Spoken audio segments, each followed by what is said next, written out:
Mr. Birthday, dedicated to me and everyone else who has a birthday in May. The very best thing about birthdays as far as Mr. Birthday is concerned is birthday parties. Cards are nice, presents are good, but parties are great. Mr. Birthday likes birthday parties so much that he is never without his party hat. And Mr. Birthday is very good at organising birthday parties. He likes to make sure that everyone he knows has a party on their birthday. In just the last 3 weeks, he has organised a party with 2 cakes for Mr. Greedy, 1 cake for all the guests and 1 for Mr. Greedy. A party with silly hats for Mr. Silly because, well, Mr. Silly is silly. And a party with no balloons for Mr. Jelly because Mr. Jelly is scared of balloons, in case they go pop. This week, Mr. Birthday organised a very happy birthday party for Mr. Happy. He invited all of Mr. Happy's friends, including Little Miss Sunshine, Mr. Funny, Little Miss Lucky and Mr. Bump. Mr. Birthday put up lots of balloons and a big banner saying, "Happy Birthday, Mr. Happy." And he organised fun party games for everyone to play.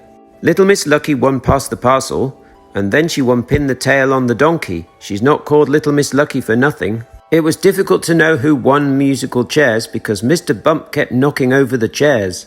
After the party games, Mr. Birthday brought in a huge birthday cake. Mr. Happy smiled an extra wide smile and blew out all the candles in one go. Then they all ate a feast of birthday cake, jam sandwiches, jelly and ice cream.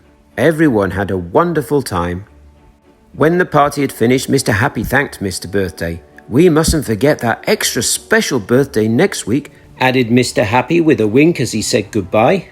Mr. Birthday racked his brains as he walked home. "I wonder whose birthday Mr. Happy was talking about," he puzzled. But try as he might, no one came to mind. He looked in his diary when he reached home, but there was no one's birthday written in for the next week. Mr. Happy must have got it wrong, he reassured himself as he got into bed. But the next day, Mr. Birthday kept overhearing things that seemed to suggest there really was a very important birthday coming up. He passed Mr. Worry in the street. "Oh my, oh gosh, whatever am I going to buy as a present for next week?" muttered Mr. Worry to himself. What a worry. He overheard Mr. Forgetful, who was repeating, "I must not forget the party next week. I must not forget the party next week. I must not forget the party next week," over and over to himself.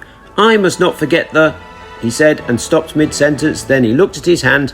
"The party. I must not forget the party next week." Poor Mr. Birthday was distraught. How could there be a birthday and a birthday party he knew nothing about? The following day he decided he would just have to go and ask Mr. Happy. Mr. Happy smiled an even wider smile than usual when Mr. Birthday admitted he did not have a clue whose birthday they were all talking about. "If you come back at 3 o'clock on Tuesday, then I will tell you whose birthday it is," said Mr. Happy. By Tuesday, Mr. Birthday was very, very curious. "Have you guessed whose birthday it is yet?" Mr. Birthday turned up at Mr. Happy's house at 3 o'clock on the dot. "You have got to tell me now," burst out Mr. Birthday when Mr. Happy opened the door. "With pleasure," grinned Mr. Happy. "It is your birthday." "Happy birthday, Mr. Birthday," cried all of Mr. Birthday's friends. Mr. Birthday blushed. "Oh, how silly of me," he said.